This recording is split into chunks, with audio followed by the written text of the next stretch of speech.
Feliz sábado a todos. Graça e paz. Vamos estudar mais uma vez juntos e cada um pode participar normal, viu? A regra aqui é a lei e o testemunho. Se estiver de acordo, é só aceitar. O que não tiver de acordo, nós cabe contestar, né? Mas vamos aqui estudar juntos esse tema. O verdadeiro significado do templo.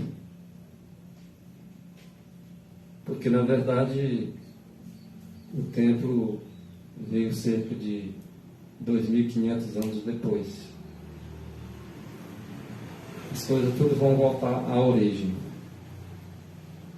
Lá no Éden, Adão e Eva congregavam debaixo das árvores. E o ser humano, todos os seres que Deus criou, foi para ser a habitação sua. E hoje nós vamos observar aqui o significado do templo. O porquê do templo. O que o Senhor quis, na realidade, passar para nós acerca do templo. E nós sabemos que o congregar é um mandamento, né? Nós temos que congregar. Não interessa se é num templo de 4 paredes, ou se é num templo debaixo de uma ponte, de uma árvore. Onde tiver a presença de Deus, ali está a igreja dele, né? Nós vamos observar esse aspecto, essa simbologia, entender desde já que nós fomos comprados por Cristo Jesus. E Ele quer fazer do nosso coração um trono, e Ele quer habitar em nosso coração. Apocalipse 3:20. Eis que estou à porta e bato. Se alguém abrir a porta para Jesus Cristo, Ele entra e nós teremos dentro de nós um Consolador. Ele, como homem, não podia estar dentro de nós, mas como Deus, Ele pode. Inicialmente, a base do nosso estudo, começando com Apocalipse 12:17. E o dragão irou-se contra a mulher, e foi fazer guerra ao remanescente da mulher. Os que guardam os mandamentos de Deus e tem o testemunho de Jesus. A guerra se voltou contra esses aí. O que eles faziam? Guardavam os mandamentos de Deus e tinham o testemunho de Jesus. A lei, que foi escrita com o punho de Deus, o dedo de Deus, e todos os demais escritos aí pelo punho dos profetas. Então, a ira é um sinal aí desses últimos dias. O dragão vai estar irado, mas ele vai estar irado através de seus agentes, das pessoas. Ele vai demonstrar a sua ira através de pessoas. E a guerra é contra um remanescente, porque Israel é que nem areia do mar, mas só um restinho que será salvo. É só um restinho que se converterá ao Deus forte. Aquele Deus forte lá de Isaías 9, verso 6. E o outro texto bem conhecido é Apocalipse 14:12. João viu, no final de tudo, o triunfo sobre estes. Aqui estão eles, aqui estão os triunfantes, aqui estão os que venceram a besta, aqui estão os que guardam os mandamentos de Deus. Amém, Senhor. E a fé de Jesus. Os mandamentos de Deus são bem conhecidos, mas a fé de Jesus pouco se vê falar. Às vezes, casualmente, se toca nesse assunto da fé de Jesus. E a fé de Jesus, a irmã White é bem clara quando ela diz, tá, que a fé de Jesus é a capacidade que Cristo tem para nos salvar de forma ampla, completa e totalmente. Então, para nós termos a fé de Jesus, é necessário nós não duvidar uma vírgula do que Ele é capaz para nos salvar. Isaías 10, 22. Porque ainda que o teu povo, ó Israel, seja como a areia do mar, só um remanescente se converterá. Uma destruição está determinada, transbordando em justiça. Observe que isso aqui nós já passamos até a comentar, com base em Isaías 10, 21, que um restante se converteria ao Deus forte. E observando o apóstolo Paulo dizendo lá em 1 Tessalonicenses capítulo 5, versículo 3, quando andarem dizendo que a paz e a segurança, virá repentina destruição. Nós vivemos num momento muito difícil nesses últimos dias. Impossível de eu e você dizer que no momento nós temos paz. Do jeito que está, não tem como nem pensar que é a paz. Porque os confrontos estão aí à vista. Então alguma coisa vai acontecer para mudar o quadro. Nós aqui estudamos há pouco dia aqui acerca dos 4 eixos segurando os 4 ventos. Que o vento do lado nascente, um dos anjos só deu uma movida na mão. Aconteceu um rebuliço. Imagine se ele soltar total. Agora imagine os 4 soltando tudo.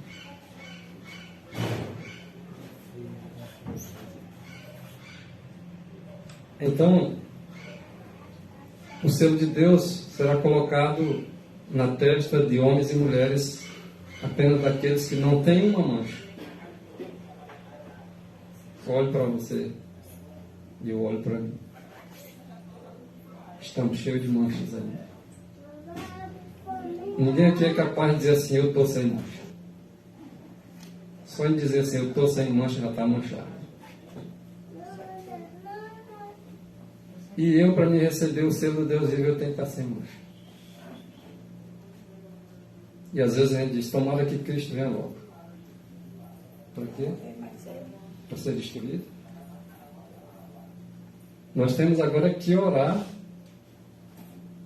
para que Deus nos conceda mais alguns anos para o nosso preparo. Porque está escrito, prepara-te, ó Israel, para te encontrares com teu Deus. Como é que eu quero me encontrar com o meu Deus despreparado? Para mim pedir o encontro com o meu Deus, eu tenho que estar preparado. Para mim não ser destruído. Prepara-te, ó Israel. Israel espiritual também. Para te encontrares com o teu Deus. E se eu não estou preparado, por que eu desejo a vinda do Senhor? É um dia de trevas, não de luz. Eu nessa condição é trevas. Vou chorar, não me alegrar. Se eu estiver despreparado, não tem como eu me alegrar, teria? E é só um remanescente que vai estar alegre. É só um remanescente que vão estar convertidos a Jesus Cristo.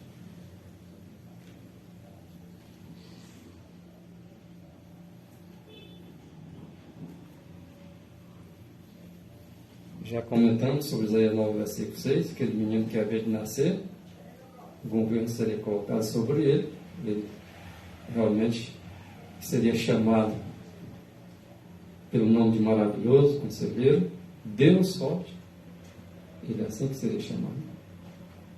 Ele disse que nós vamos ter que anunciar ao povo, dizendo de Jesus Cristo que esse é o Deus em quem todos aguardam. Chamado também de Pai da Eternidade, Príncipe da Paz, o Rei dos Reis também, não é só o Príncipe não, ele é tudo em todos. Não é o fato dele ser Príncipe que ele não vai ser Rei. Pode ter algumas coisas que fogem da nossa compreensão, mas Ele é o Rei dos Reis e Senhor dos Senhores. Amém? Amém.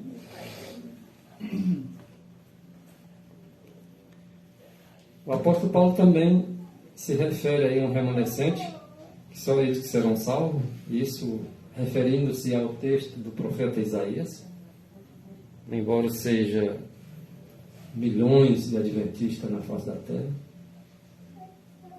embora seja grande o número de Israel, mas é só um restinho que alcançará a vitória, porque a igreja militante não é a igreja triunfante, mas aqueles que são militantes,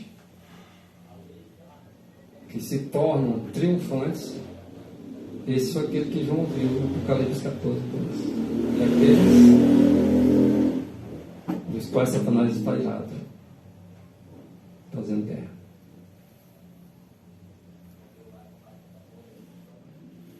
Os irmãos, se quiser participar, pode ficar à vontade. Gostaria só de conduzir e os irmãos ficar à vontade. Manuscrito Releza 17, página 81 e 82, diz: Deus possui uma igreja. E nós sabemos que a igreja é escolhida por Deus para pregar o Evangelho, a igreja adventista do sétimo dia, concorda? É a igreja da profecia. Isso aqui ninguém pode contestar, porque há muitas evidências escriturísticas, certo? Porém, olha a linguagem que Ellen White usa agora. Nós devemos observar duas igrejas aqui. Uma que Deus escolheu, uma igreja visível, com nome de placa e tudo, mas uma outra não tem placa.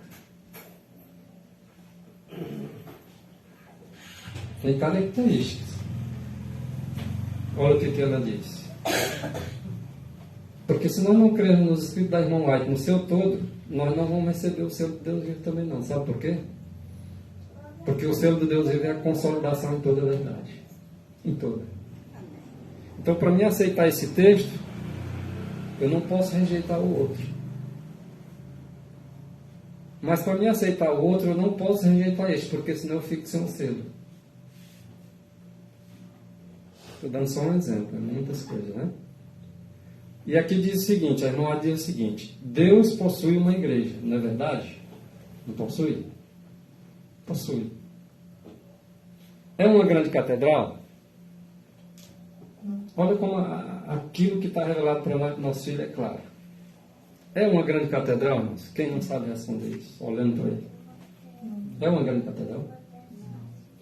Vocês sabem o que significa uma grande catedral? Tenho certeza que sabe. Mas não é uma grande catedral. Se tua mente buscou algumas igrejas como sendo catedrais, aí tira da cabeça. Não é.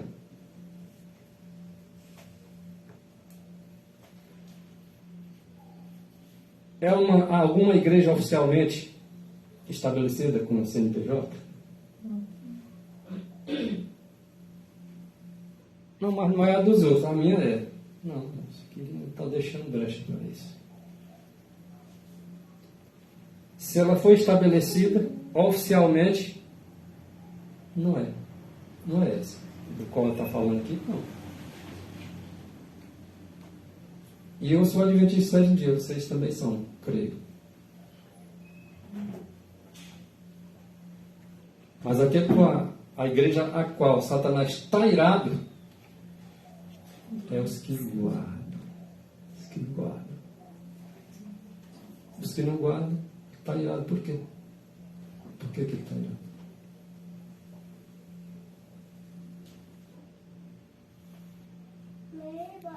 São algumas das diversas denominações. Todos aqui sabem o que é uma denominação organizacional.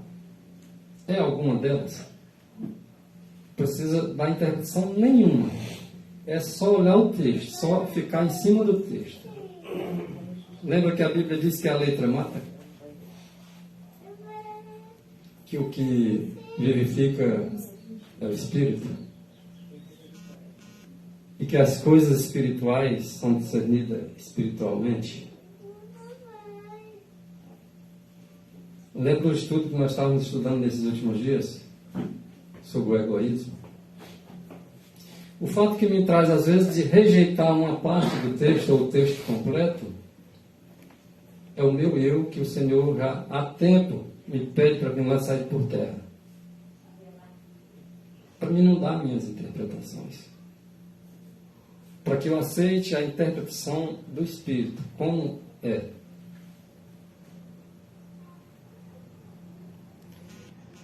Então, a igreja que Deus possui na terra é alguma das diversas existentes denominações? Sim ou não? Respondo só do jeito que está aqui. Não, né? Claro.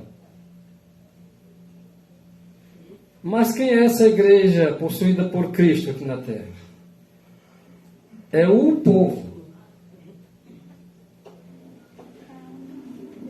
O pessoal, por exemplo, da Assembleia de Deus, se tiver algum que guarda os mandamentos de Deus, esse está incluído no povo ou não está? Se tiver algum da Igreja Católica que guarda os mandamentos e tem a fé de Jesus, está no meio daqueles que vão ouvir ou não está? Mas se no meio de nós, Adventistas do sétimo dia, tem um que não guarda, esse está incluído? Não está, é muito claro isso.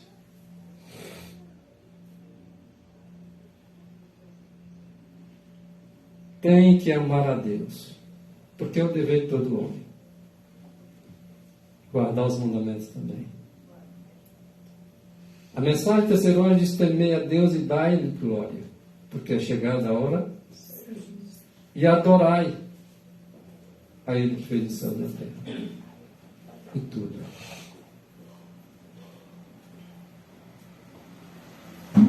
Então é chamado para adorar a Deus, dizendo: temei a Deus e dai-lhe glória. A irmã White usa essa expressão dizendo o seguinte: temei a Deus e guardai os mandamentos.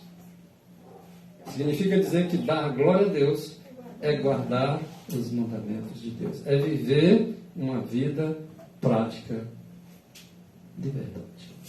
Amém. Lembra que a terra toda seria cheia da glória? Por que vai ser cheia da glória? Se a glória de Deus é a guarda dos mandamentos de Deus, então na pessoa dos mensageiros de Deus vai ser introduzido no mundo a verdade prática, conforme está em Mateus 24, verso 14.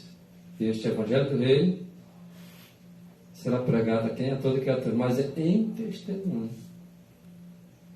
Tem que ser pregado em testemunho, na vida. Os reformadores, quando eles se levantavam, eles achavam que eles tinham que viver uma vida exemplar. E estava certo. Mas eles se calavam com medo das consequências do que a gente fala. Porque tem consequências. Mas depois eles viam que não era só viver. Tinha que falar. Tinha que clamar em alta voz. E o profeta Isaías, no capítulo 58, versículo 1, diz: clama em alta voz. Não te cala. E anuncia o pecado. Tenha medo não. O profeta Ezequiel disse o seguinte, recebe a mensagem do próprio Senhor e diz o seguinte: olha, Ezequiel, não tem medo da cara feia dele, não. Nem que tu vá para o meio dos escorpiões. Fala o que tem que falar. Aquilo que eu mandei tu falar, tu fala. E muitas mensagens requerem da gente coragem. Mas nenhum homem terá nada dessa vida se não for por Cristo. Ou Ele dá a coragem para nós, ou nós continuamos medrosos. Quando Ele diz ser forte e corajoso, Ele está falando para homens fracos e medrosos. Mas para mim ser forte e corajoso, eu tenho que pedir força e pedir também coragem. É através da oração que eu vou buscar isso e o Senhor vai me dando de acordo com a necessidade. Ele sabe todas as nossas necessidades, mas Ele não dá para a gente essas coisas sem a gente pedir, não. A gente tem que pedir.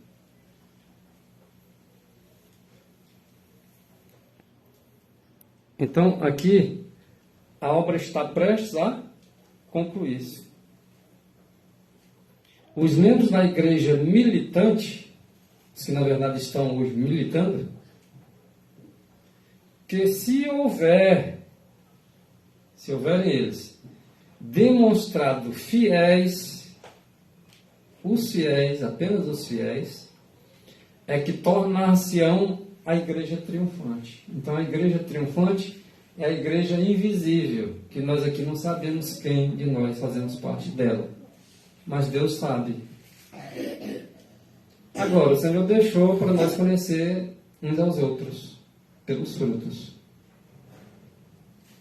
Por aquilo que nós agimos na prática, ou por aquilo que nós falamos, aquilo que sai da nossa boca, dá para se conhecer um ao outro.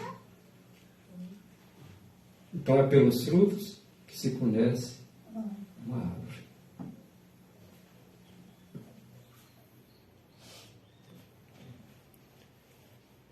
Agora, o que significa ser uma igreja de Deus? Porque onde estão 2 ou 3 reunidos em meu nome, ali estou no meio deles. Está lá em Mateus capítulo 18, versículo 20.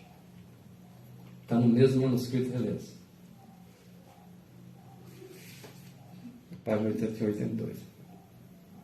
No 17. Ainda que Cristo esteja entre poucos humildes, esta é a sua igreja.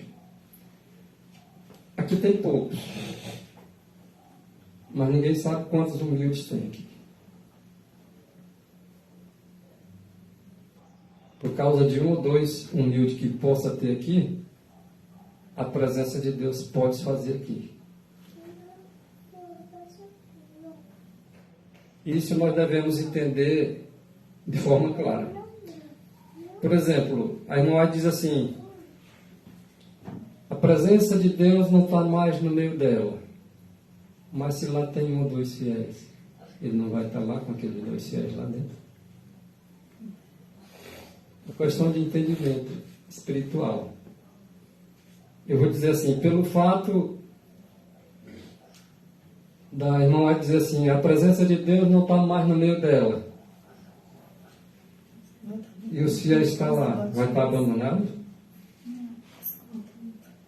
É questão de entendimento.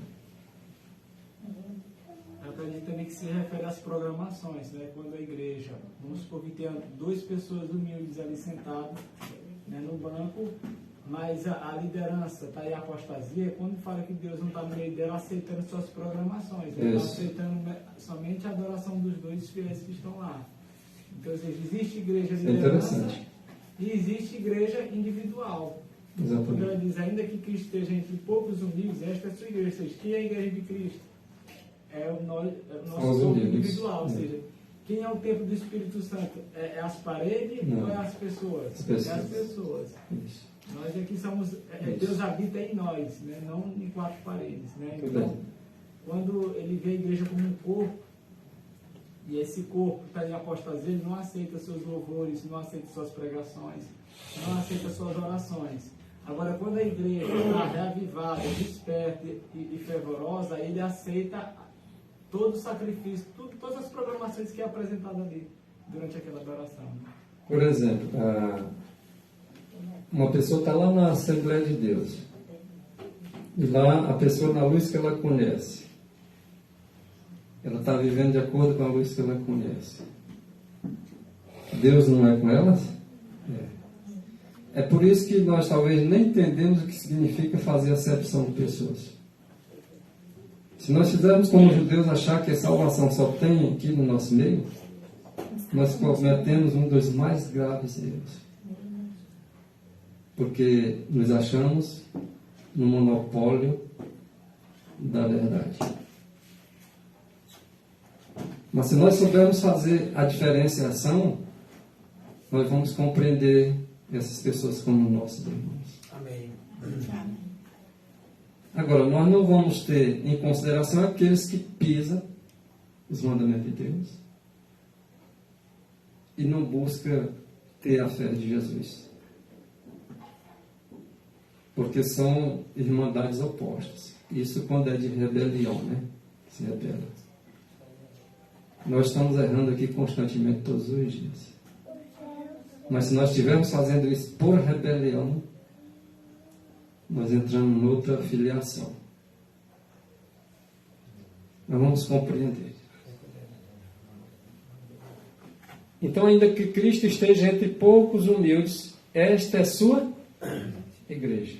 Não precisa ser muito não, basta ser poucos. Pois somente a presença do alto e sublime, que habita a eternidade, pode constituir uma igreja. Amém. Só a presença de Deus pode constituir a igreja de Deus. Por exemplo, aqui está um punhado de adventistas, sétimo dia. Tem a igreja profética, uma organização. Mas o que vai mandar a presença de Deus aí, agora é a sinceridade do coração de cada um.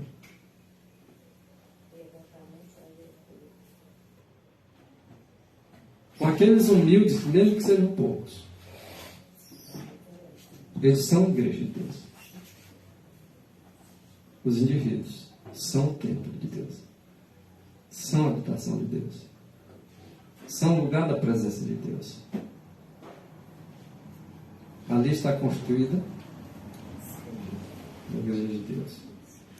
Se aqui nós temos um pouco número, mas nem todos estão adorando a Deus em espírito e em verdade, nem todos é a igreja de Deus. Os que são a igreja de Deus são aqueles que adoram a Deus em espírito e em verdade. Não precisa estar em Jerusalém nem no monte, não. Qualquer lugar que ele estiver. Mesmo que seja lá como Adão e Eva no princípio. Ao lado ali de onde eles fizeram Caramachés. Mas ali está a igreja de Deus. Os judeus adoravam o templo. E nem por isso os judeus eram a igreja de Deus. Porque eles adoravam o templo, mas rejeitavam a Jesus Cristo. Que era o único que poderia fazer deles o templo.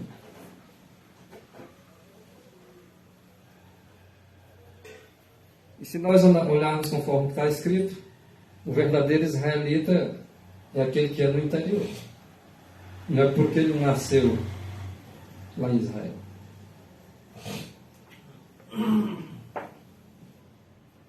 Além dos judeus adorar o templo, eles deixavam-se tomar de indignação, grandemente indignados eles ficavam, por qualquer coisa que se dissesse contra aquele edifício. Eles ficavam indignados. Não fale da igreja não, que nós briga.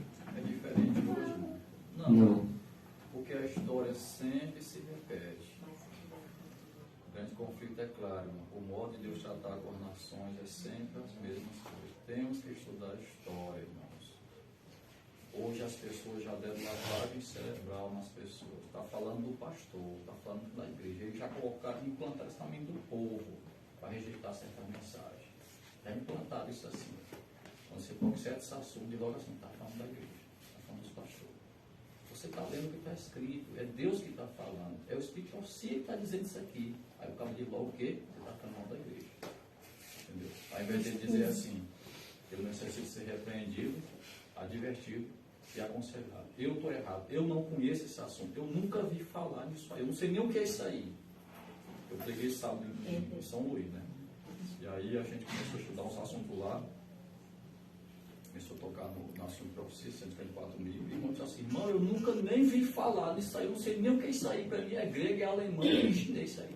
Porque a igreja só me ensina historinha. Coisinha que Caim matou Abel, que Davi matou o leão, que Isaac é o seu da ave. Eu digo assim, mas vocês sabem ler, não sabem? Sabe? Vocês têm uma Bíblia, não tem? Tem. Por que vocês não leem? Vocês têm escritório, você tem. Por que vocês não estudam? Então eu não posso, irmão, esperar que a liderança me dê de comer e beber. Eu tenho que fazer minha parte. O reino de Deus é formado por esforço.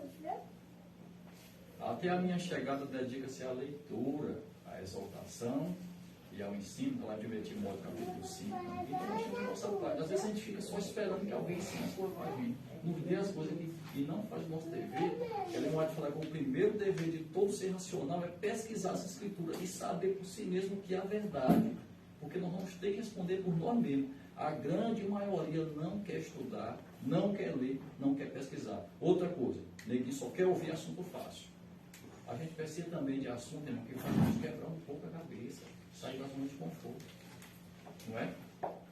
Recentemente, um amigo meu falou aqui no Igreja X sobre Coca-Cola. Ele é médico adventista conhecido aí na cidade. Só porque ele falou que Coca-Cola faz mal, baniram ele de pregar nessa igreja. Reclamaram, choraram lá para o pastor que ele não pode pregar, ele está sendo pregador proibido. Só porque ele falou que Coca-Cola faz mal. Aí eu lembro de que diz Isaías 30, versículo 10. Dizemos para nós coisas aprazíveis, enganadoras lisonjas. Então as pessoas estão escolhendo hoje o que eles querem ouvir. Eu quero ouvir essa mensagem, essa daqui eu não quero. Eu gosto desse pregador, esse daqui eu não gosto. Mamãe mandou eu ouvir isso daqui. Entendeu? Então a história sempre se repete. Esses assuntos aqui, né, irmão? Mesmo que doa na gente, que corte, né, irmão, na carne, mas a gente tem que ouvir essas coisas. Né? O nosso bem, a Bíblia diz que o sábio ele aceita a repreensão, né? O sábio aceita a repreensão. E Laodiceia precisa ser 3 coisas: repreendida, advertida e aconselhada.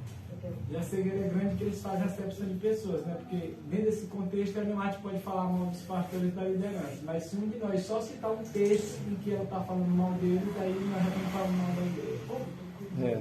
Ela pode, nós não podemos, ainda diz que é porque ela era profetisa e nós não somos. Rapaz, é muita coisa, né? É verdade, a gente tem que estar bem centrado naquilo que nos segura. Né? Porque se nós não estiver bem centrado, nós acabamos às vezes até chutando o pau da barraca. A questão é que as pessoas, irmão, não entendem o que é um adventista do 7º dia. Se entendesse, não diriam certas coisas. Né? Os judeus, eles batiam no peito por causa da sua linhagem, por causa da sua descendência, porque tinha o sangue de Abraão nas veias.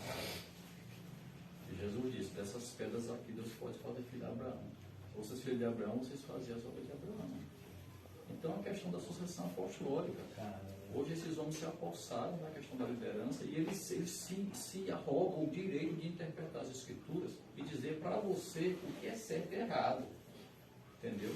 A pessoa chega a dizer que você não entende a Bíblia porque você não fez teologia. Você não entende escritura porque você não fez um curso na ENE, não sei aonde. Mas onde é que está escrito isso? Ah, você não tem credencial. Quem deu credencial para João Batista? Quem deu credencial para Paulo? Quem deu credencial para Martin Lutero? Amém, Senhor. Quem deu credencial para Guilherme Miller? Quem deu credencial para Will Smith? Ah, mas naquele tempo, não sei o que, depois inventaram. Meu irmão, nenhum pioneiro adventista não tinha credencial. Está bem aqui, ó. E nem fez faculdade de teologia. Está bem aqui mais um livro sobre história deles.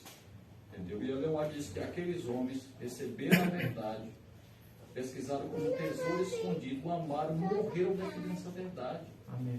Se essa igreja é o que ela é hoje, é graças ao esforço desses homens que não tinham assim, nem um banco para sentar. Entendeu?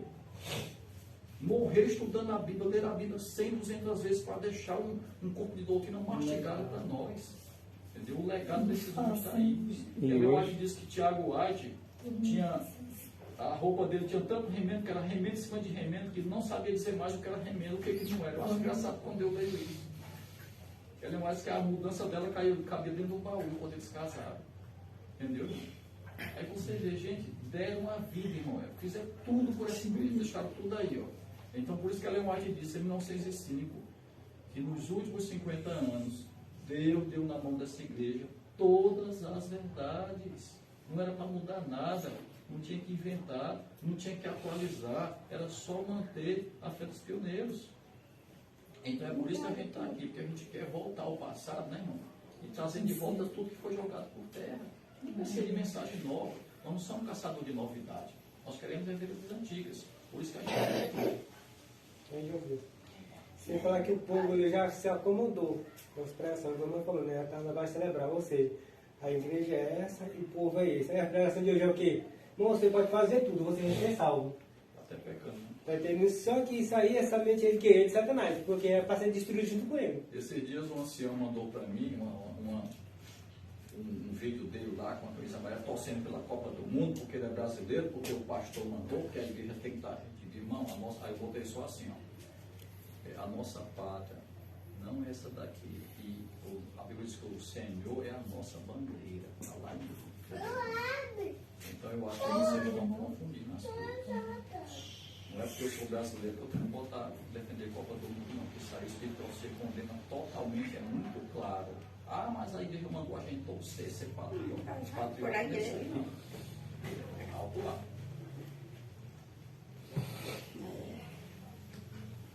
Observe só. Eu também vejo o patriotismo quando se defende princípio. Patriotismo defendendo coisas que estão contrárias aos mandamentos de Deus. Eu também vejo. Eu vou defender a Copa do Mundo. Eu vou botar árvore de Natal na minha casa, essa idolatria pagã. Eu vou botar na minha casa Papai Noel, eu vou afolar essas forças de idolatria porque isso é ser patriota. Isso não é patriota, não é nada disso não. Isso não tem a ver comigo, não tem a ver com idolatria. Outra coisa, a questão do nosso reino não ser daqui. O nosso reino deve ser o celeste. Esse reino celeste, ele tem uma jurisdição. É universal. Ah, mas a terra ficou de fora. Não. A lei é a mesma do universo. As autoridades que são construídas por Deus é para colocar em prática essa lei do universo. Então, nossa pátria não é daqui, mas vamos defender a lei da nossa pátria, que não é daqui, que nós podemos botar em prática a lei da nossa pátria. E outra coisa, isso na profecia, ele distingue a diferença entre pátria e embaixador, né? Nós somos embaixadores ou patriotas? Embaixadores. Nós somos embaixadores, né? Porque nós representamos uma pátria. Isso. Então, se nós representamos uma pátria, o que ele vai dizer? Nós não devemos ter distintivos políticos, distintivos militares, não devemos ter distintivo de sindicato, de cooperativa, nenhum tipo de associação mundana com o mundo. Por quê? Porque nós não devemos ter nenhuma ligação com o sistema do mundo. Né? Porque nós somos embaixadores. E patriotas também, né? Patriotas mais celestial, né? Quando está sendo defendido, por exemplo, as leis da nossa pátria, aqui nós devemos defender. Não interessa se o político defende, não interessa se as associações defendem. Por exemplo, o nosso vestuário, ele deve ser de tal forma, mas o mundo adotou uma moda parecida com o nosso. Problema deles. Nós vamos manter, não é porque eles vieram para o nosso padrão com a moda que nós agora vamos, né? Ou seja, a lei deve ser defendida, seja no meio dos políticos, seja no meio de qualquer que seja os associados que vierem debater com a gente, né? Seja os grevistas, seja quem for. Eles têm que vir com assim diz o Senhor, a lei do testemunho. Senão nós estamos contra, porque aí são problemas adotados por ele, nós não devemos imitá-lo, né? Hoje em dia existe muito no mundo esse tal de relativismo moral, né? Que a verdade é o que a pessoa entende que acha que a tal da pós-verdade. Não, gente, verdade é verdade, mentira é mentira. E uma coisa não se torna outra de jeito nenhum. Então, por mais que a pessoa queira dar a sua interpretação, que a verdade dele é o que ele acha que ele tem que ter, não. A Bíblia diz que a verdade é o que está escrito, a verdade é Jesus, a verdade é a lei de Deus, a verdade é os princípios. Então isso aí a gente não tem. E a igreja de Deus, ela diz que ela é coluna e baluarte da verdade. Então a Bíblia aqui mostra capítulo 5. Então a partir do momento que eu jogo essas coisas no chão, que eu piso essas verdades, como isso da sua igreja de Deus? Né? Então, aí o irmão falou assim para mim, mas irmão, mas a gente é ensinado que tem que defender a igreja, porque eu também fui ensinado assim, irmão, e eu fazia isso na minha ignorância. E temos que defender, desde que, com a vírgula, quando o Senhor está conosco, apenas quando nós estamos com Ele. Olha o senão aí, entendeu?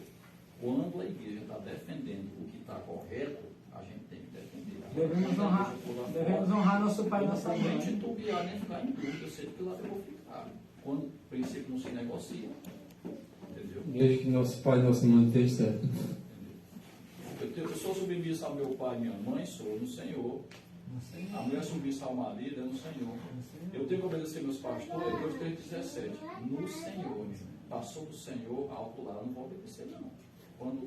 Quando tem crise de consciência, a gente tem que se posicionar claramente a favor do que está escrito, porque é na crise que o caráter dos homens se revela. E o Brasil está tendo uma grande crise aí.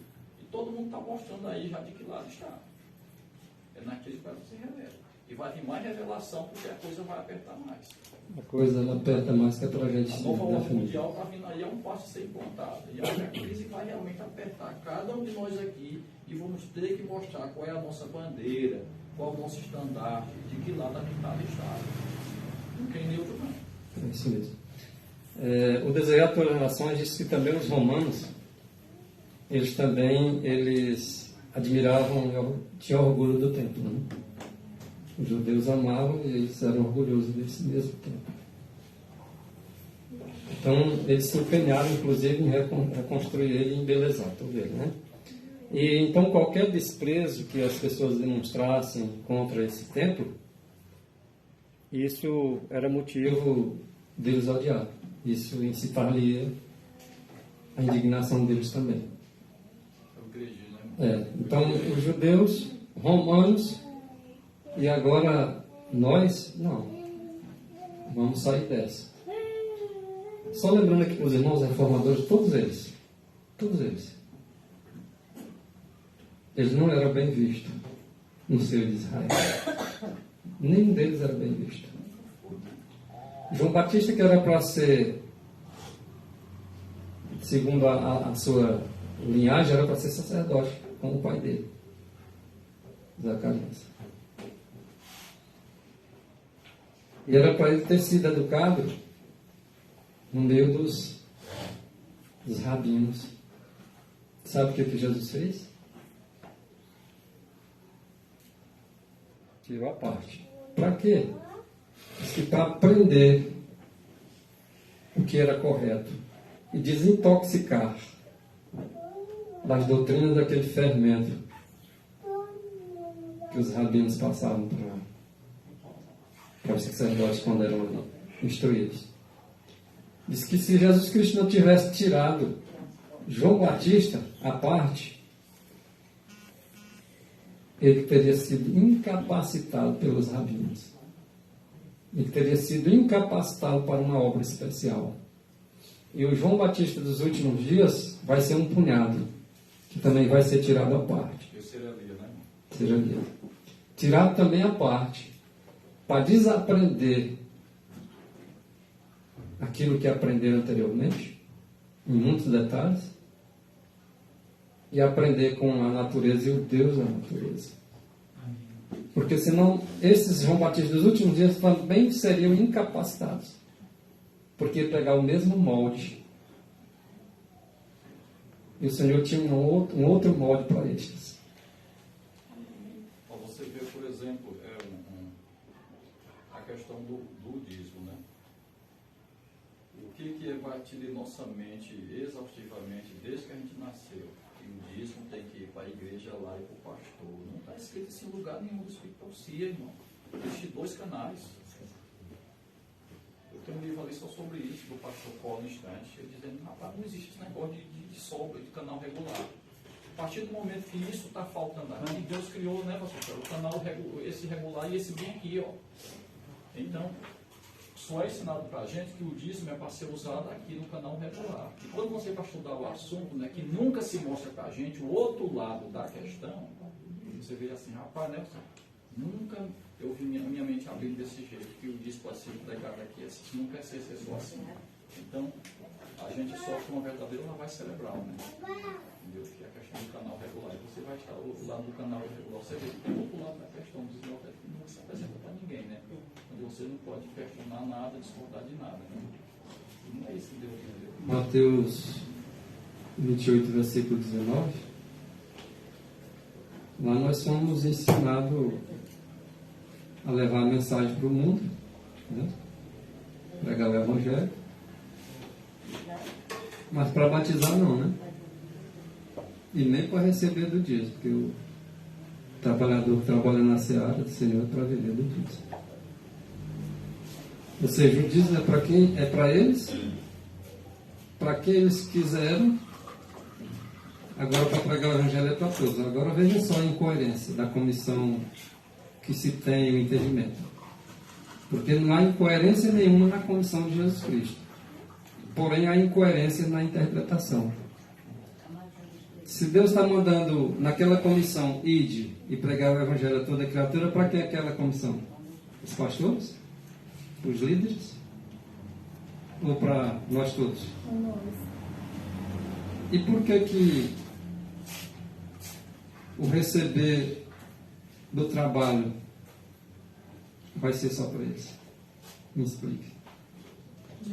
Se a comissão é para todos. Se você está trabalhando na obra, você é digno de receber, porque você está trabalhando lá. Não, mas a minha interpretação é que ele não. Eu vou dar para aquele irmão, para ele não. Isso é incoerência, é inconsistência.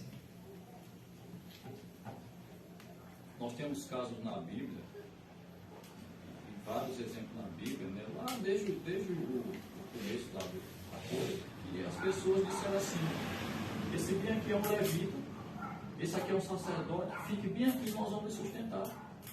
Isso estava correto, Deus autorizou. Tem os casos lá, você vê no livro de Juízes, a pessoa: olha, tu é sacerdote, tu é levita, vai ficar bem aqui, não preocupe não, que vamos sustentar. Não tem nada, tem que pedir para a missão, não sei o que, mandar uma conta no Banco do Brasil. Então, essas coisas aí, irmão, essas escamas têm que sair do nosso ouro. A gente recebeu muito lavagem cerebral. Nós temos muita coisa para aprender e outras para desaprender. Se a gente quiser ir para o céu. Essa é a verdade.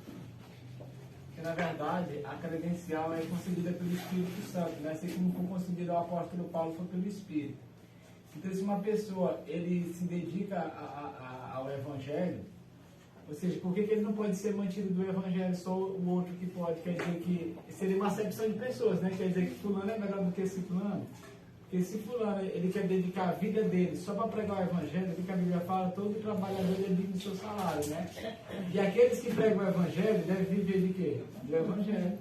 Então, ou seja, é uma oferta voluntária que ele está fazendo a Deus, ou seja, ele está se voluntariando um levita, então ele é digno de ser mantido pela igreja, porque ele está vivendo a serviço da igreja. Certeza. Só que hoje muitos não podem viver a serviço da igreja porque a igreja não reconhece. Porque hoje há um preconceito. Eles querem saber o que você vai pregar, de que forma você vai se portar dentro da igreja. Ou seja, eles querem que você atenda os requisitos de homens, né? E não de Deus. Porque eu tenho certeza que se eles aceitassem os requisitos divinos, todos que fossem mantidos de dízimo e oferta seriam pastores. Mas não porque só pastores devem receber, porque eles automaticamente estão fazendo um trabalho de um pastor, de um obreiro, então eles seriam aceitos pela organização. Então, se hoje temos pastores de sustento próprio, é porque a organização não está aceitando eles como um pastor credenciado. Está dando para entender todo mundo? Ou seja, de fato era para receber dízimo, era só pastores. O problema é que tem muitos que não estão sendo considerados como pastores, né? Mas estão fazendo o trabalho de Deus. Mas são pastores reconhecidos pelo céu. Na verdade, irmão, o princípio do dízimo das ofertas sempre foi o seguinte: quem vive do Evangelho tem direito a se manter daquilo que entra. Então, para que é o dízimo? Segundo as nuances: pastores, ministros, obreiros. Obreiros não precisam ter credencial nenhuma e curso teológico algum. As credenciais, ela pode ser, vamos dizer assim, autorizada pelo Espírito e pode não ser. Porque quando uma credencial ela é aceita para aceitar só norma de homens, já está fora de cogitação. Então o Espírito não Não escolheu coisa nenhuma. Agora, no que diz respeito, pastorear é um dom. Ou seja, não precisa ter curso teológico, assim como João Batista. Os apóstolos não receberam nenhum diploma. Não vamos marcar uma data para ele ser diplomado, nenhuma. Foram autorizados a batizar. Para batizar não precisa dar nenhum certificado.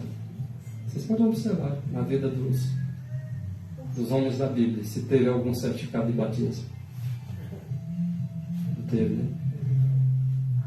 Então, aquele que Deus escolhe, não interessa se ele está na linha de frente, até mesmo porque a linguagem diz que são poucos os grandes homens que vão terminar a obra. Poucos. Então, se são poucos, o que vai acontecer com a maioria? É essa palavra. Então, esses poucos grandes homens vão se unir aos mensageiros. E a linguagem diz o seguinte, irmão Jadez, que é da vontade de Deus que os líderes se unissem aos mensageiros. Então não são os mesmos. Os líderes são uns, os mensageiros são outros. Que era da vontade de Deus que os líderes se unissem aos mensageiros, tá? Para ter uma maior luz. Então significa dizer que a maior luz que tem os líderes ou os mensageiros? Mensageiros. Não é os líderes. Mas a vontade de Deus é que a reforma começasse por onde? Por eles. Mas eles não querem. O Senhor agora faz o contrário. É os pequenos envergonhando os grandes. Não é porque eles querem envergonhar, não. É porque a sabedoria que Deus dá para os mensageiros, ela é superior ao que eles estão buscando nas escolas deles. Então Deus, ele quer o quê? De cada um de nós. A comissão continua para nós. Ide, pregar o Evangelho. A todos, sem exceção, não tem classe definida, não. Batizando.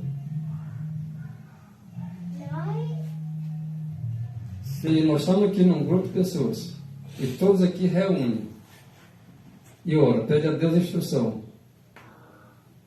porque você deu 10, 20, 30 estudos, o líder da igreja organizacional não batiza porque tua doutrina está um pouco diferente da dele. Então reúne entre si, se escolhe um e esse um batiza, porque a comissão é para eles também. Mas esse tipo de verdade é um pouco complicado para a gente admitir por causa do egoísmo. Aprendemos errado e queremos continuar errado, sem aceitar as correções, lá os conselhos à igreja laodiceana. Então nós temos ainda muito que aprender, mas temos muito mais ainda a desaprender. Teve um irmão lá, que a gente não sabe muito quem eu vou falar agora, um amigo nosso lá, irmão nosso do Centro dos Carros, que é fanático por igreja ao extremo, que é babão de carro, mesmo assim doente, que ele disse que se o pastor morrer, tem uma igreja de costa doente. Aí eu digo assim, rapaz, a que ponto o fanatismo segue o homem, né? O que a gente tem que fazer, sem questionar, é o que Deus manda a gente fazer. Quando Deus mandou Abraão sacrificar Isaac em Gênesis 22, Abraão não questionou. Então a nossa resposta é essa, a gente tem que fazer sem questionar, é o que Deus manda, não é o que o homem manda. É muito diferente essa coisa, não? A gente é submissa ao homem quando o homem é submissa a Deus. Uma coisa é submissa a outra. A partir do momento que o homem está se desviando, quero mais te falar uma mensagem que eu falo em 1:201. Eis minha mensagem para vós, irmãos. Não mais consintais em ouvir sem protestar a perversão da verdade. Não se calem, não fiquem calados, não consintam com ele. Então, essas são as pessoas que vão receber o selo de Deus, diz Moisés por 1:65, que suspiram e gemem pelas abominações, que não estão calados, vendo a apostasia tomar de conta. O Evangelho diz que a apostasia ia espalhar na terra inteira, ia crescer até no terceiro céu do mesmo jeito. Então, as pessoas estão com a mente tão pervertida que eles não sabem nem dizer mais o que é apostasia. A apostasia é o irmão que não vai mais para a igreja. Parou de ir para a igreja, está apostatado. Parou de deixar de acreditar nos pastores. Está apostatado. A apostasia não é nada disso aí. Sendo que ela deixou bem claro que a verdade para este tempo não se encontra com as autoridades eclesiásticas. Então, só um texto desse. Então, realmente, há verdades que são mais difíceis da gente abraçar, porque ferem muitas das vezes o nosso ego, né? Nós estamos acostumados, de repente, a servir de uma forma e para fazer uma mudança a gente às vezes sente, né? Mas é confiar inteiramente em Cristo e deixar que Ele guie as nossas vidas, mesmo que os caminhos sejam bem espinhosos. A pessoa já disse para mim o seguinte: rapaz, eu estou na igreja aí, eu comecei a descobrir umas coisas aí, eu já vi que umas coisas lá não estão batendo. Eu digo: se prepare que você vai ter problema. E aí talvez eu vou ser botado para fora, eu vou ser expulso, irmão, eu acho muito demais ter que ficar sozinho. Ou então talvez ficar, né? Eu gosto de me congregar, ele sabe, eu estou acostumado a ir para aquela igrejona bonita, de ar-condicionado, que tem cheio de gente lá, umas pregação bonita, e de repente eu vou ter que largar tudo isso e ficar só, mas eu não sei se eu vou aguentar não. Então, se prepare que vai vir coisa pior. Talvez você vai ficar só se dentro de uma caverna, dentro de uma moita lá, como Jeremias dentro de um apostolão, mas Deus está lá contigo. A coisa do jeito que vai, vocês já perceberam que por Deus vão ser proibidos a se reunir? Do jeito que está indo? Basta essas máscaras voltar de lugar dentro com outras coisas. Aí o negócio aperta. E vai vir com mais aperto, porque Deus nos manda alguma coisa hoje para nos preparar para o que vem amanhã. E nós não entendemos a lição hoje, a que vem amanhã vai ser mais dura para nós aprender a dificuldade maior. Por isso que tem a mensagem que sai da cidade, né, irmão? E muitas vezes a gente torce o nariz para essa mensagem, a gente não gosta, né? Porque essa mensagem ela contraria o nosso ego. Às vezes, quando fala que sai da cidade, a gente não quer pregar sobre esse assunto, porque não quer a gente ter crise de consciência. Mas chega a gente só tem que tomar atitude, não tem jeito. É irreversível isso. Às vezes vai ser forçado, conforme está escrito. O povo de Deus será forçado a tomar decisões quando vier a crise. E a gente tem que tomar logo, porque quando sai essa crise aqui, tentar ir para o campo, talvez não vai dar mais tempo. Não dá tempo nem plantar. Para crescer as coisas demora. E até para aperfeiçoar o caráter, né? Para aperfeiçoar o caráter do dia para a noite, nem no campo não consegue mais. A gente pode É isso mesmo. Por isso que o certo é orar mesmo agora, se esforçar para quem não tem terra, procurar adquirir um pedaço de terra. Se não puder comprar, chega um que tem um por pedacinho. Que tem o mesmo pensamento, senão depois vai perseguir a gente. Né? A pessoa diz o seguinte: eu vou fugir. Mas a pessoa tem o mesmo Ele vai querer, pensamento, porque o adventista nós sofremos nesse tempo. vai dar. Corre o risco de morte. Assim mesmo, acho que tem tudo, né? O risco nós estamos sujeitos. Isso aí vai ser no final. no final depois ninguém vai ter mais terra. Quando vai ser a corrida. A história, irmão, nós temos que olhar para a história. A história do dia e muita coisa. Jerusalém foi cercada no ano 66. 3 anos e meio antes do ano 70. E os discípulos disseram: este é o sinal que o mestre deixou. Pegaram e ó. Quando Jerusalém foi cercada de novo no ano 70, ao contrário, o general Tito não saiu. E aí deu 1 mês, deu 2 meses, deu 3 meses, cortaram o suprimento de água. E neguinho começou a olhar para o outro e ver um frangão assado, olhar para uma chinela dessa aí e ver um pedaço de pão. Começou a comer. Está escrito grande conflito, capítulo 1. A mãe começaram a ver os filhos lá, assar o filho lá no forno comer. Lamentações de O chinelo desse já parece uma picanha, né? Foi. Aí neguinho começou a comer cinto, comer havaiana, comer couro de disco. Aí e a fome pegando. Aí os que tentaram, no grande conflito, capítulo 1, pode ver lá. Os que tentaram pular o muro de noite lá para sair, morriam. Meu amigo, o general Tito Vespasiano entrou. Matou mais de 1.100.000 judeus. Matou gente lá que não tinha nem onde mais cair lá. Matou gente lá que a espada ficava cega lá, o soldado tinha que parar para molar de novo. No ano 70. Então, não era, irmãos. E aquilo ali é uma parábola para nós, irmãos. Por quê? Porque eles não saíram, eles não acreditaram no que Cristo disse. A saída era para ser no ano 66, eles fizeram até o ano 70. Jerusalém é essa, a igreja é essa, inexpugnável. Deus não vai deixar essa cidade ser conquistada e tal, ficar lá adorando o templo. Entendeu? Enquanto o povo de Deus saiu 3 anos e meio antes. Então qual é a lição disso aí para nós hoje? Quem que imaginava que tantos milhares de brasileiros iam parar 30 dias para protestar porque um presidente perdeu a eleição, deixando de trabalhar, fechando empresa. Imperatriz fechou um dia aí, ó. Então, se eles fecharam para protestar contra uma eleição, imagine pelo decreto, como é que não vai ficar? Diz que é para nós ter uma depressa. Eu creio que quando saiu a primeira vez a pandemia, Quando os caminhoneiros pararam, Ele era começou a faltar depois luz, vem né? essa segunda agora. E aí? Os caminhoneiros pararam por causa do Bolsonaro, imagine por causa do decreto. E a pandemia. Quando começa o caminhoneiro parar e começar a faltar arroz, feijão, abóbora, cheiro verde, farinha de polpa. Se não aí tiver uma caixeira plantada, Já vai vai querer faltar. roubar, invadir o comércio. Aqui tá no Tem previsão para falta aí já. Se tiver uma caixeira plantada, pode esquecer. Olha, irmãos, Eita, meu irmão. se nós ouvir a voz de Deus, nós não vamos nos dar mal, não. Olha, ele vai deixa escrito quanto a isso aí. O primeiro cerco de Jerusalém, conforme Jesus falou, no ano 66, por Sérgio, desse cerco de Jerusalém para o outro, foi cerca de 3 anos e meio, realmente. Mas esse segundo cerco já era para destruir.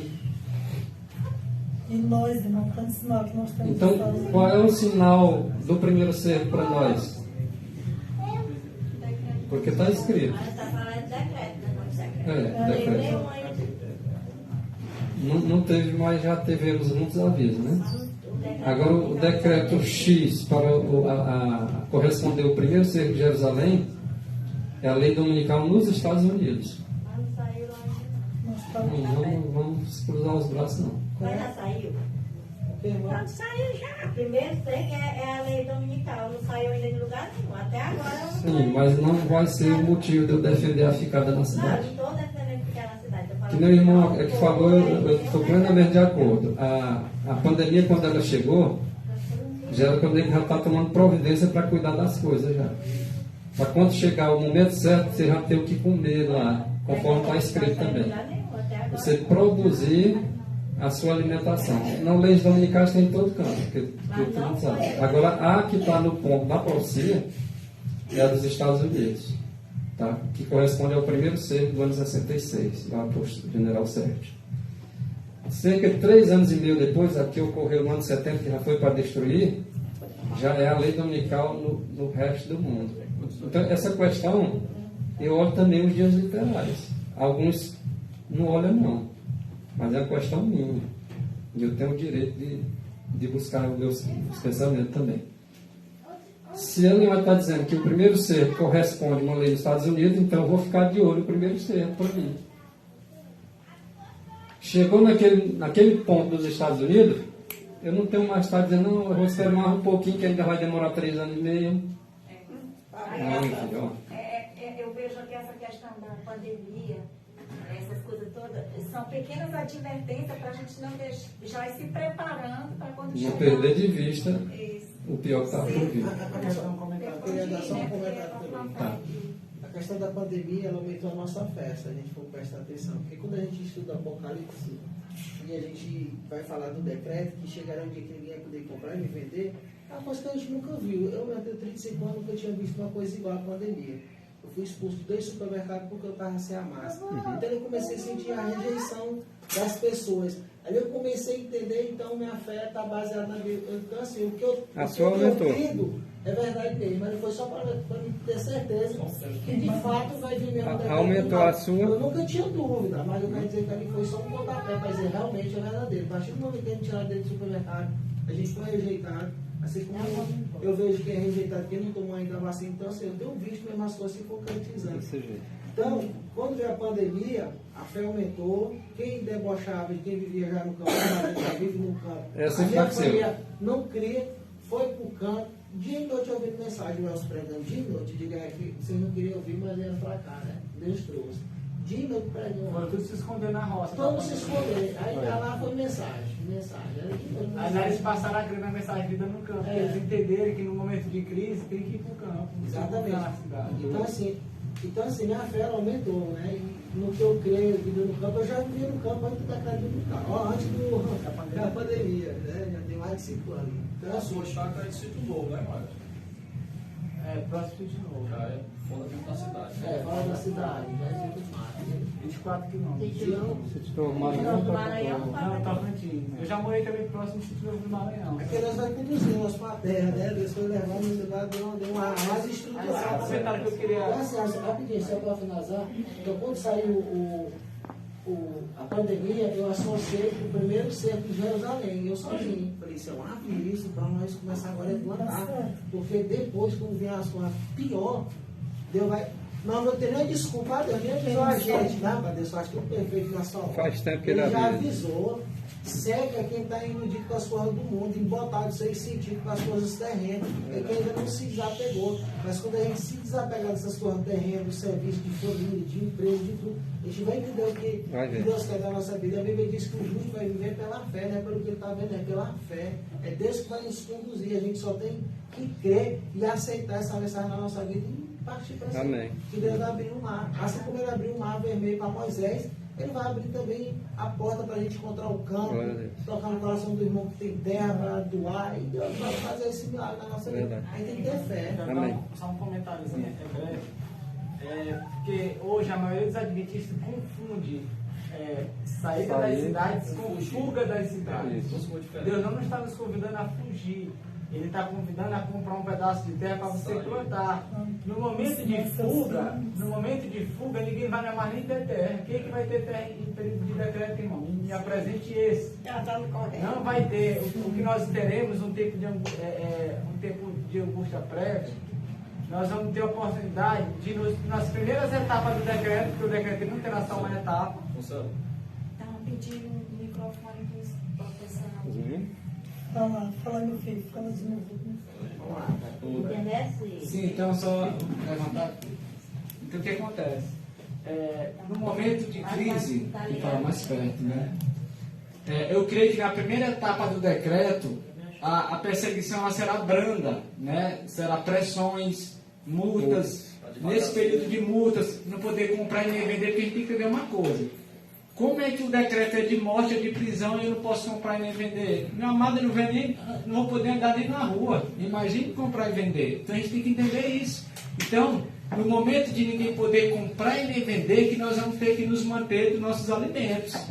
Porque quando a perseguição afrouxar, nós não vamos ser proibidos de comprar e vender, nós vamos ser perseguidos para ser presos. E ademais chega a dizer que em alguns lugares onde a pena só é de prisão, eles vão nos matar.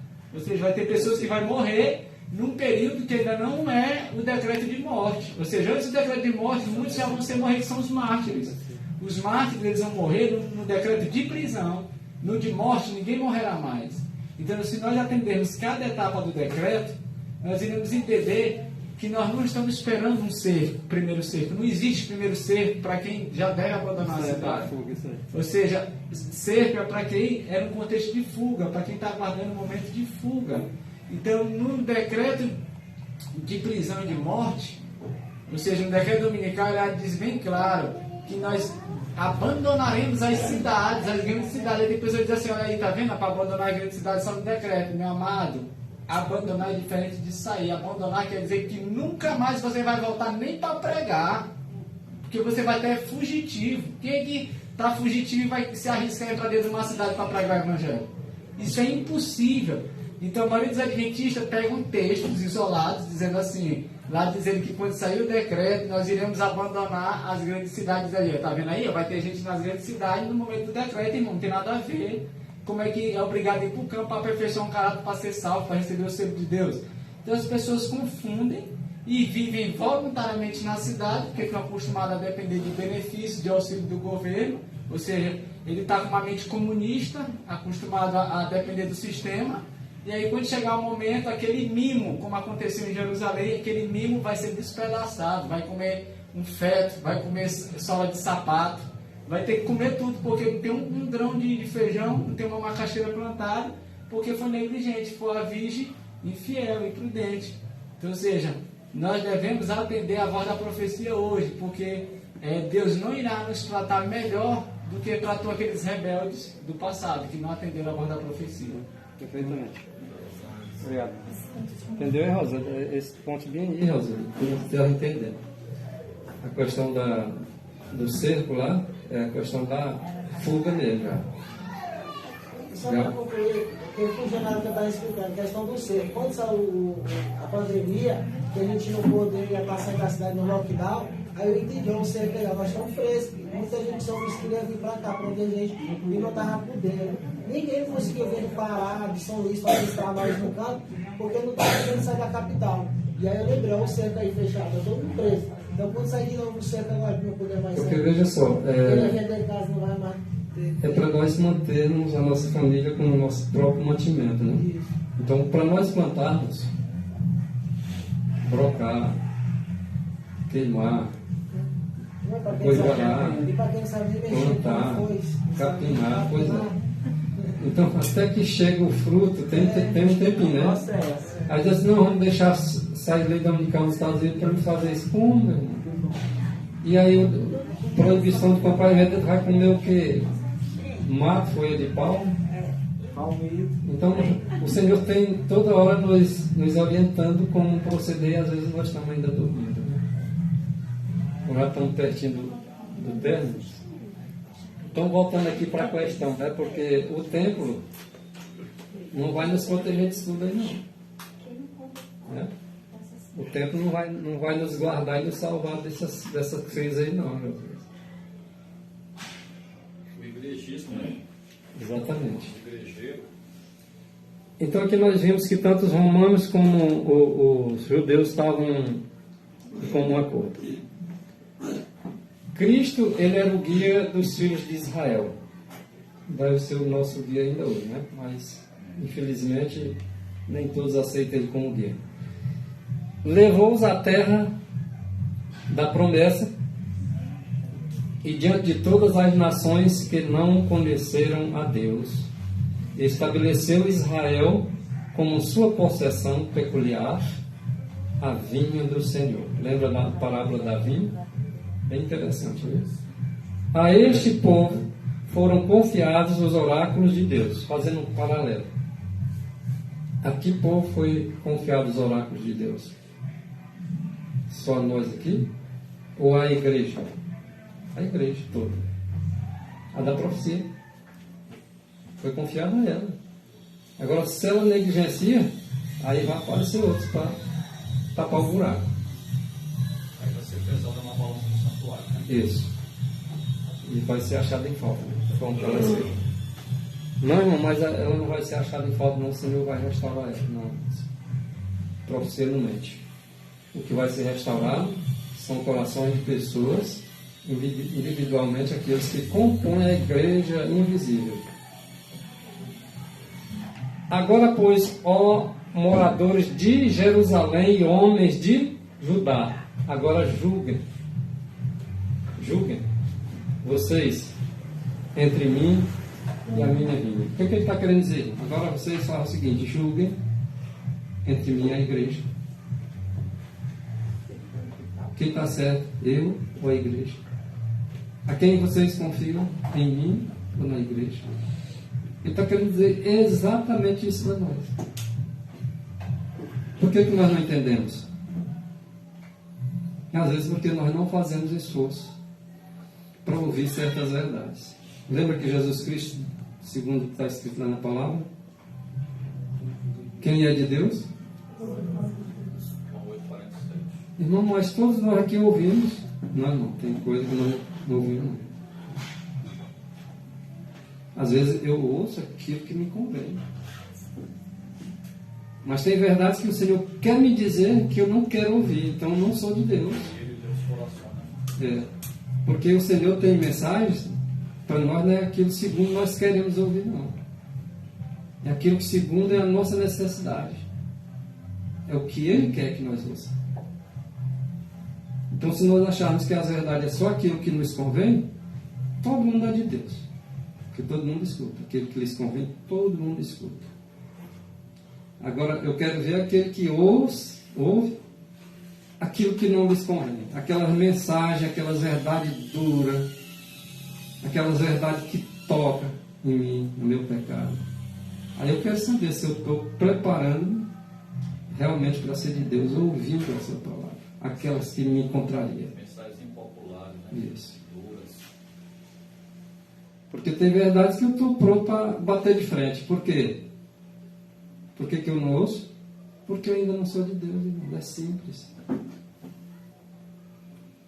Se eu sou de Deus, eu escuto o contraditório e observo. Está de acordo com a lei do testemunho? Não está. Porra para mim. Não, mas tocou no meu pecado, eu não aceito. Que ele também é pecador, porque ele pregou isso para mim? Quem é ele para pregar isso para mim? Agora, fazei tudo que eles disseram. A gente estava lá no setor agrícola, na casa da irmã Nanã. Tem um rapaz lá que eu não vou citar nome, mas vocês sabem. Ele disse que o irmão não podia pregar, porque o irmão estava tudo com pecado. Ele falou assim: pois já que tu não tem pecado, tu vem passar o sermão. Eu vou para o teu lugar. Isso aí são falsas compreensões. Porque na cadeira de Moisés estava sentado quem? Os escribas. Que só Deus. O Senhor disse: não escuta eles porque eles não viram. Ele disse isso? Não. Escuta eles, faz tudo o que eles estão dizendo, porque o que eles estiveram dizendo está escrito. Tá? Se não tiver, não faz. Mas está escrito, faz tudo o que eles disseram. Porém, eles estão dizendo tudo bonitinho aí, o que tem que fazer, mas eles não fazem. Pois nesse caso, tu também não faz. Escuta eles, obedece no que ele está dizendo, que está escrito, mas não pega eles como exemplo, não, porque eles não vivem, não. É isso que ele está querendo dizer para nós. Agora, eu vou dizer, não vou viver isso aqui porque a Carmelita está pregando, ela não vive. Então eu não vou dar nem ouvido para ela. Não, não é assim que Jesus Cristo diz. A questão é que a verdade sempre foi verdade antes de qualquer coisa. Independente de eu viver ou não viver, a verdade vai continuar sendo verdade. A verdade nunca deixa de ser verdade. O que eu vivo, eu não vivo, eu acho, eu não acho. Isso aí não tem nada desse tipo de comparação. Independente de eu viver ou não viver, a verdade continua sendo verdade. E a Bíblia declara em 2 Coríntios 13:8: nada podemos contra a verdade. O que mais se poderia fazer a minha vinha? Ele diz assim: escolhe, eu ou minha vinha? Porque tudo que eu pude fazer por ela, eu fiz.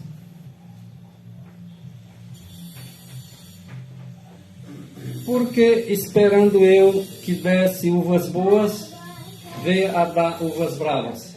Agora, como se é assim, a culpa é minha ou é dela? Aí o Senhor disse: escolhe.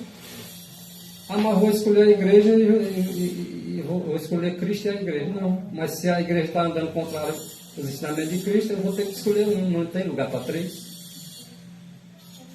Porque um eu já sei que é o diabo, o outro eu já sei que é Jesus Cristo, não tem lugar para três.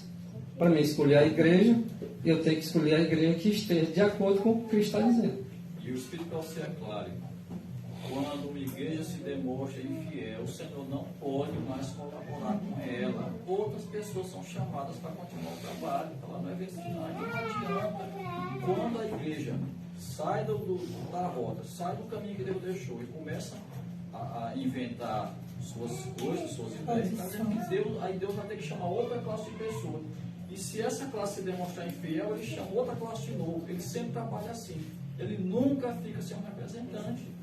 É assim que está E ela disse que ela iria virar, caso ela ficasse desmoralizada, né, se não exaltasse as normas, ela esconderia de toda a ave imunda e aborrecível. Né?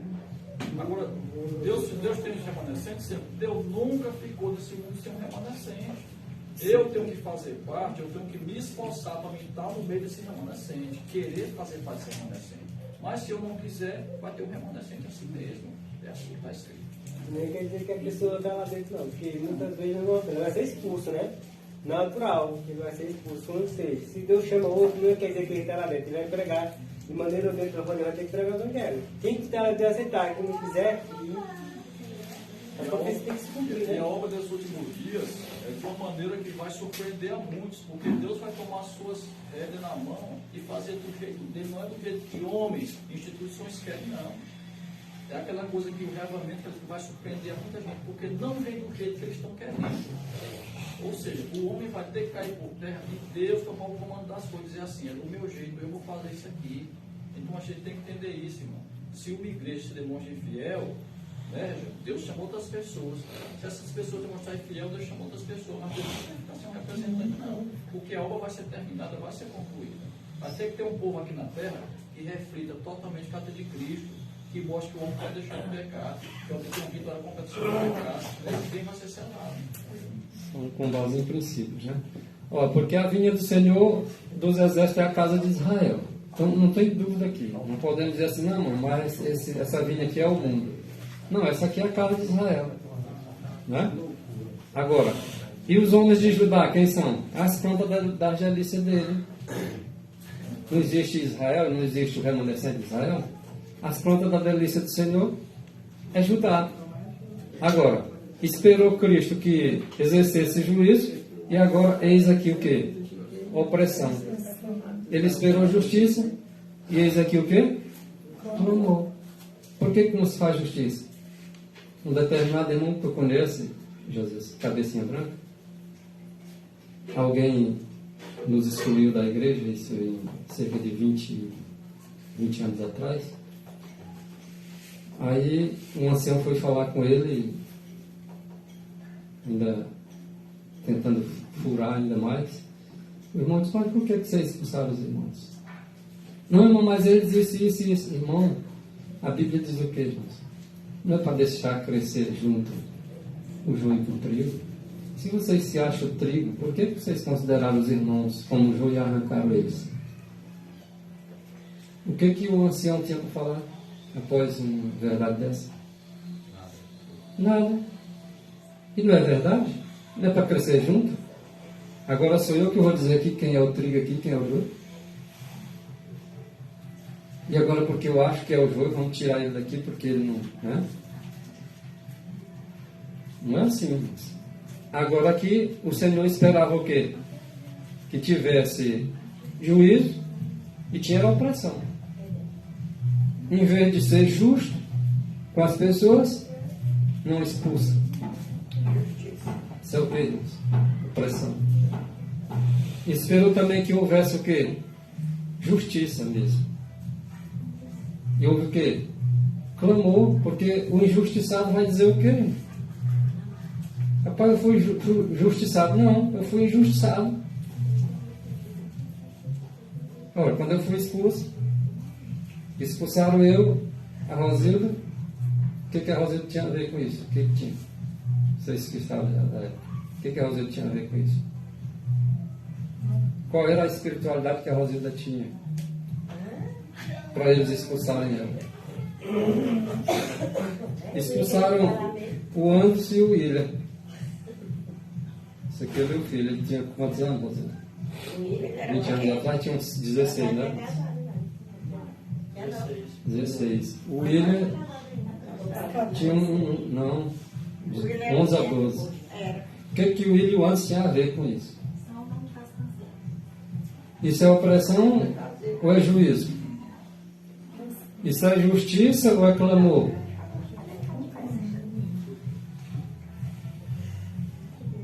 Se eles queriam me expulsar, por que não expulsaram só eu? Deixasse a mulher e os meninos lá. Eu lembro, naquele dia, Sim. Tu lembra ainda? Sim? está tudo na minha mente. Eu não queria ficar lá, Agora eu só lembro que tu jogou um monte de chave no chão. Não sei que chave era aquele. Carmelita jogou um monte de chave no chão. Eu estava lá na porta da igreja e os irmãos zombando, a Socorro estava lá, eu estava lá, a Nanã estava lá. E gente sorrindo, veio gente toda seguida sorrindo da nossa cara e debochar assim. Fazer escarne. Chorei, a irmã Carmelita também chorou. E aí a gente viu ali. Rapaz, a gente foi chorar mais, não chorei. Então, o que Deus disse? Deus disse para nós que está em Sofonia 2:9. Ele morreu por Deus que for expulso. Tu lembra mesmo daquela carta ainda?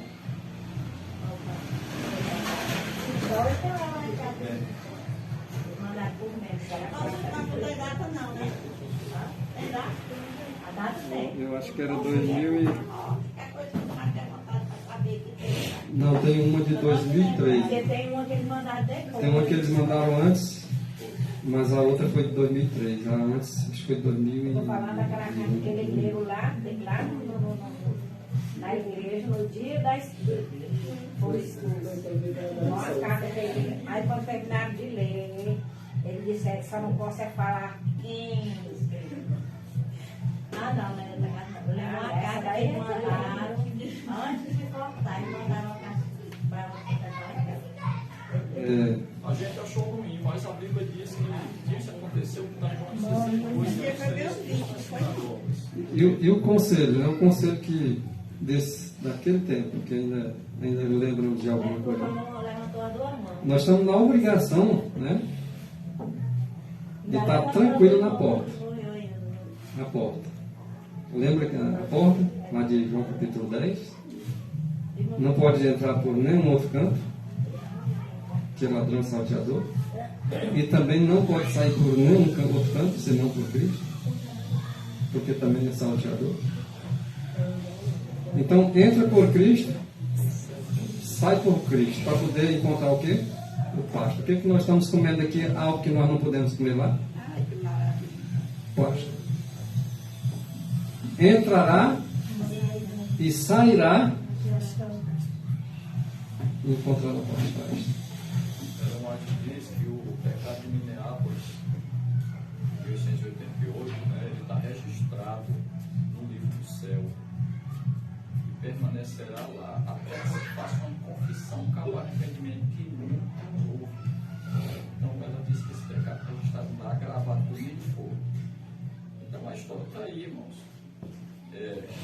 Quando você levanta para defender a verdade, você é radical, é fanático, é extremista, é bagunceiro, é arrumador de confusão. Mas quando você defende o ministério gay adventista, você é aplaudido. Quando você defende a Nova Semente, que tem até funk lá dentro, você é aplaudido, é mente aberta, é esclarecida, é não sei o quê. Quando você fala contra a Coca-Cola, você é fanático. Quando você defende a oração de joelho, você é fanático. Porque as pessoas querem orar igual a girafa. Não querem mais ajoelhar. E até os anjos se ajoelham diante de Deus. Eu sou melhor do que o anjo. Até Satanás precisa ajoelhar. Foi o que ela disse. Virou uma bagunça aqui. Porque uns oram de joelho, outros oram em pé, um ora de moedinha e os outros oram de moedinha. Ora a Jesus. E ela disse tudo lá. Isso virou uma bagunça aqui. Não dá mais para ficar desse jeito. Faltou dizer quem foi que fez a bagunça. Quem faz o certo é quem fez a bagunça. Quem é zeloso do que está escrito. Virou uma bagunça, não dá mais desse jeito. Maria Caixa de Homem veio cá. Agora analisa uma coisa, no mesmo contexto de João capítulo 10, e assim, eu tenho outras ovelhas que não convém quem ajuntar eles. Quer dizer, que a irmã que está falando, que ela está relatando o que aconteceu na igreja, né? Então, o texto da irmã, acho que ela estava falando. Não, é algo da igreja. Aqui na igreja. Então veja só, quando João disse assim, ó, Jesus Cristo disse assim, ainda tem outras ovelhas que não são deste aprisco. As pessoas nem sequer imaginam, não olha o tempo, não olha o lugar, que ali diz para não olhar o tempo e o lugar, não olha a circunstância. E quando tu vai estudar esses escritos de João que estavam acontecendo esses acontecimentos, ele não estava mais lá no meio deles. Eles já tinham seguido Jesus Cristo. Porque o que constrói a igreja de Deus não é o templo, é a presença de Jesus Cristo. Ele já estava lá com Jesus Cristo na presença dele. Quando Jesus Cristo diz assim, eu ainda tenho outras ovelhas que não são deste. E eles entendem o quê? Deste referindo-se à organização. Não, ele que é a porta, já tinha saído. Ele que é o pastor, já tinha chamado os discípulos pelo nome. E eles ouviram a sua voz, a palavra dele. E eles seguiram. Quando ele ainda tem outras vezes não são deste, ele disse, convém que eu agora pegue as outras que não são deste, mas que elas vão vir para este. Porque Deus tem uma igreja, não é uma grande catedral. Esse povo aí que ele estava se referindo. Aí alguém cita João 2,19. Ah, saíram de nós porque não eram de nós, como se nós tivéssemos saído. Empurrar o pé Aquele texto lá que ele vai fala, empurrando com um lado e com o ombro, expulsar o ruizão da sinagoga, disse Cristo. Aí eles querem meter na cabeça da gente que a gente saiu. E mesmo que tivesse saído, tem texto em Desejar Toda a Nação. É bem claro. Tem hora que tem que se apartar. Que muitos têm que sair para poder ouvir a mensagem, porque senão ele não deixa. Tem hora que a ordem de Deus é se apartar, né? É. Se apartar mesmo. Porque se Natanael tivesse ouvido os líderes dele, ele não tinha ouvido Jesus Cristo, porque o líder era contra e não queria que ele ouvisse. Eu gosto sempre de comparar, irmãos, a questão do Atos capítulo 27, que a gente tem que ler aquelas histórias da Bíblia e ver como ele não quer. Aquelas histórias da Bíblia querem dizer mais coisa para a gente. Não é simplesmente punhado de datas e fatos e pessoas. Aquela história de Atos 27 do navio, aquilo ali é uma profecia para nós. Ah, Paulo entrou no navio, o navio afundou. Não, aquilo ali tem uma dupla aplicação, irmãos. Teve hora que a pessoa tinha que ir no navio até aquele ponto. Aquele navio representa a igreja, está escrito. Teve hora que teve que pular do navio para se salvar, porque o navio se arrebentou, o navio bateu na serra. Agora do lado de onde foi que arrebentou? O navio ficou em pedaços. A proa, né? A popa arrebentou na popa. Isso. E a ordem, qual foi a ordem ali? É do lado fraco. Chega um momento que a ordem é pule do navio. E a Bíblia diz assim: quem pulou do navio, ninguém morreu, porque Deus não fizeram. Então aquele navio representa a igreja. Você está indo para a igreja até aqui, mas tem hora que você tem que pular do navio para se salvar. A gente tem que ver as coisas com olhos. Lembra dos botes? Lembra dos botes? Que o pessoal foi salvo nos botes? O que significa os botes? Já que um navio grandão é a igreja, o que seriam os botes? Teve gente que se salvou nadando, teve gente que se salvou em cima de tábua, né? E os soldados não queriam que o povo saísse. Os soldados queriam matar o povo não pular do navio. Está lá em Atos 27. Os soldados não. Está cheio de soldado hoje que não quer que ninguém saia da igreja. Os soldados não queriam. Mas qual foi a ordem? Pule do navio, caia na água, e as pessoas que pularam, todas foram salvas, chegaram na ilha. Então o que isso quer dizer para nós, irmão? Que tem hora que a gente tem que estar no navio, tem hora que a gente tem que pular fora, se Deus mandar. A gente não pode questionar. Quem ficou no navio morreu, se alguém quis ficar no navio. Tem hora para tudo, né? Tem hora que tem que chorar, chora. Né? No momento de chorar, chora. Agora, nem todo momento é de chorar, tem um momento de se alegrar também. Né? A gente tem que saber exatamente o tempo, a hora. A hora para tudo, né? Então que Deus realmente nos dê sabedoria do alto para saber discernir o certo do errado, compreender a palavra de Deus e tomar as decisões na hora certa. Amém, Senhor. Amém.